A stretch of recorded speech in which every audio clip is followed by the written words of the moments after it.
First Lady Melania Trump makes tragic announcement about her son Barron. Please send your prayers. Melania Trump has dependably been a profoundly private individual, which is the reason conforming to her new life as First Lady has been especially troublesome for her. As a strong lady, Melania can stomach the mainstream assaults on her character that liberals hit her with. Nonetheless, it's been a great deal more troublesome for her to watch individuals assault her 10-year-old child Barron. This life was not her dream. It was Donald's, said Trump family friend and stylist Philip Block, according to U.S. Magazine. Truthfully, it's a lot to cope with. Melania is unhappy with how her life ended up, a family source said. She is miserable. Before winding up noticeably First Lady, Melania took her child to class each day in a chauffeured vehicle. Since her husband took office, in any case, Melania has picked to remain in her working rather because of the dissenters that are continually outside, sitting tight for her to leave with the goal that they can dog her. Melania has the Secret Service take Barron to school and retrieve him, the source said. The most troublesome piece of this in Melania's eyes has been viewing developed grown-ups taunt her child and even question his mental state. Conservative 101 revealed that since Trump was chosen, Rosie O'Donnell has guaranteed that his young child is autistic, and a Saturday Night Live author has called him a school shooter. Joy Behar as of late bounced on this fleeting trend with an irritating assault on Barron on her ABC talk show The View. Whoopi Goldberg started the section being referred to by offending Trump for defunding the National Endowment for the Arts. That funding, all that wonderful government funding we use to get for these kinds of programs, have all been cut? Thanks Mr. T, said Whoopi. Somebody wrote, I have to clear this up. They said that the entire budget is like one day of Melania Trump in Trump Tower, Behar barked. Somebody find this out for me, the price that we are paying for losing the National Endowment for the Arts, because we are paying for this woman to live in New York with that child. Behar said, that child with a level of despise that ought to never be coordinated at a 10-year-old youngster. What do you think about this? Do not hesitate and write your thoughts in the comments section below. Share the truth, be patriots. Thank you for reading. Trump just discovered what Obama secretly handed Hillary just prior to election night. This is treason. Throughout the election, Hillary and Obama played extremely dirty in their political efforts to secure Hillary's White House bid. Hilariously, even with their massive voter fraud, bogus polls, foreign donors, and illegally spying on Trump, they were still helpless to prevent the Trump train from disemboweling the entire Democratic Party during the November election. Now we're learning about the nasty thing Obama secretly handed Hillary on election night that is nothing short of treason. In a breaking report, GOP Senator Chuck Grassley reveals that Obama gave Hillary unfettered access to classified documents at the State Department throughout her campaign, but it didn't stop there. The access shockingly continued even after the FBI determined that Hillary has been extremely careless in their handling of very sensitive, highly classified information. Grassley revealed that Hillary had specifically asked Obama for access, where her negotiation efforts were then rewarded with full access to classified documents for herself and all of her staff. Even though her time as Secretary of State was complete. I have repeatedly asked the State Department whether Secretary Clinton and her associates had their clearances suspended or revoked, to which the Obama administration refused to respond, Grassley wrote. Recently, the State Department informed the committee that 6 additional Secretary Clinton staff at State were designated as her research assistants, which allowed them to retain their clearances after leaving the department. The implications for Obama, Hillary and her staff on a normal planet would have been huge, as Grassley said that any other government workers engaging in such a serious offense would at the bare minimum have their security clearances suspended, and then undergo a full investigation.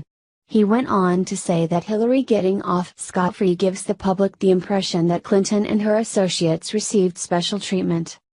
Hillary's lame-ass excuse was so that she could make sure her memoir was accurate. No kidding. That is the reason these sensitive documents were put into the hands of Hillary Clinton, the very person the FBI ruled was extremely careless with how she continuously handles America's top secrets.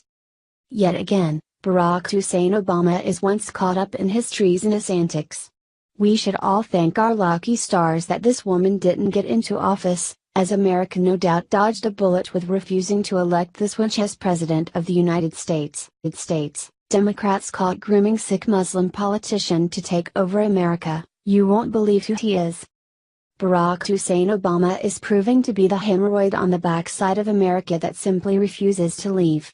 Ever since Trump got into office, Old Barry has been incessant in his efforts to bring Trump down, as we continue to find more about Obama's shadow government and illegal spying. But things unfortunately for us just got a whole lot worse. The Democratic Party is already grooming their next to Obama, and the man's disturbing background will make you want to absolutely hurl. Meet Dr. Abdul El-Sayed, a 32-year-old Muslim medical doctor who has recently thrown his hat in the race for governor of Michigan. Just like Obama, he speaks without an accent and is charismatic, attributes that divert everyone's attention away from the fact that he's a Muslim with the full backing of the Muslim Brotherhood terror organization. If you think this sounds like Obama 2.0, you'd be 100% correct. He too hates Trump with a passion, saying that the president's decisions are at odds with deeply held American values. With Michigan already transforming into a Muslim cesspool in recent years, the state nominating Syed would just put the final touches on the state whose citizens are already being threatened by the takeover of Sharia law. Dick Monastery, who heads a group called Secure Michigan that educates Michiganders about the threat of Sharia law, predicts that Syed will win the Democratic nomination for governor. It is the exact same thing as Barack Obama in Chicago in the early 2000s, said Monastery. He's young, attractive, he does not give out a lot of information, he speaks in platitudes about celebrating inclusiveness and diversity. He's very well packaged, Monastery said. He's far more accomplished than Barack Obama. Obama was not this accomplished, they connected him to certain foundations and his candidacy took off. Monastery said that Democrats are already rallying around their little Obama 2.0, with Elizabeth Warren planning to campaign for him. Elizabeth Warren will be coming to campaign for him, the Democrats in other states will be raising money for him. The DNC number 2 man, Keith Ellison, will be raising money for him. Of course this guy is going to be on the Sunday morning talk shows. He'll be everywhere. A candidate for governor who is Muslim Brotherhood. If that doesn't tell you there's a Sharia swamp in Michigan, I don't know what does. Breaking, what Trump just found in the White House logs secures Susan Rice will get longest prison sentence possible. This week is already turning into a nightmare for the Democrats. On Monday, bombshell information surfaced that revealed that Obama's former national security advisor Susan Rice was the one who requested that the NSA unmask the names of Trump and his officials during the election. While that is startling in of itself, new information coming to light early Tuesday morning could send Hussein Rice to prison for quite a long time. Right now, liberals' biggest defense was that Trump being spied upon was incidental and that he along with his top officials and family members were simply swept up during the request. But that assertion is utter BS. White House logs left behind by the Obama administration reveal that not only was the spying on Trump not an accident or incidental, but that Rice's interest on gathering NSA documents on Trump only accelerated after Trump won the election, with the spying going on well into January. We now have concrete evidence that Obama and his officials spied on Trump not only leading up to the election, but for months afterwards. The question at this point becomes, why? Obviously liberals were in shock after Trump won and were scrambling to get as much info on Trump and his transition team as possible so they could then move on to their next mission, which was to disrupt and sabotage Trump by whatever means necessary. Which is highly illegal. Just 2 weeks ago Representative Devin Nunes said the Obama officials who released General Flynn transcripts face up to 5 years in prison. But spying on the President of the United States can carry an even bigger penalty. Sarah Carter via Circa reports. Computer logs that former President Obama's team left behind in the White House indicate his national security advisor Susan Rice accessed numerous intelligence reports during Obama's last 7 months in office that contained National Security Agency intercepts involving Donald Trump and his associates, Circle has learned. Intelligence sources said the logs discovered by National Security Council staff suggested Rice's interest in the NSA materials, some of which included unmasked Americans' identities, appeared to begin last July around the time Trump secured the GOP nomination and accelerated after Trump's election in November launched a transition that continued through January.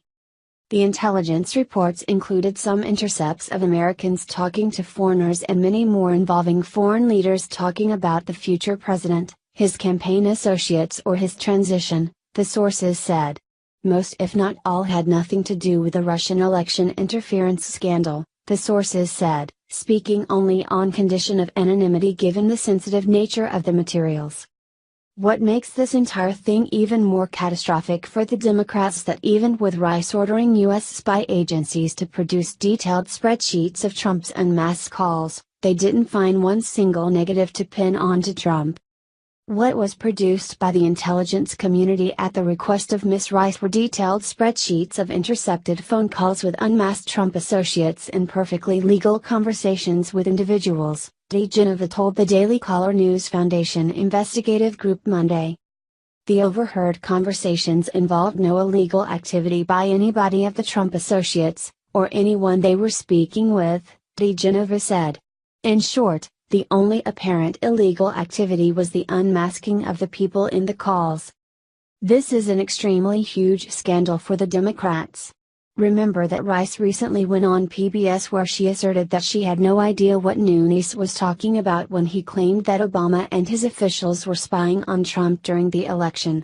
But of course Rice has had plenty of practice lying on camera, as she was the one to perpetrate Obama and Hillary's the massive lie about Benghazi, blaming the attack on a YouTube video. Michelle comes out for the first time in a while looking very different, shows who she really is. While Michelle Obama has been out of sight and out of mind for conservatives since leaving the White House, liberals have been aching for an opportunity to get a glimpse of their goddess as they struggle to get over the fact that she's gone. They finally got that chance on Sunday, when she stepped out for the first time in a while and shocked with something very different and unexpected about her new look.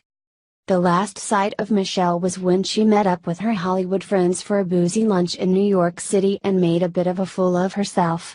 That appearance was no comparison to what was seen this week when the Huffington Post caught her out in public and had a much different take on what they saw that proves liberal media's undying double standard. Liberals are gushing over with adoration for this woman who can do no wrong in their eyes. Her status has been elevated to an idol of worship since her exit from the role as First Lady, and the reaction to her new hairdo proves that.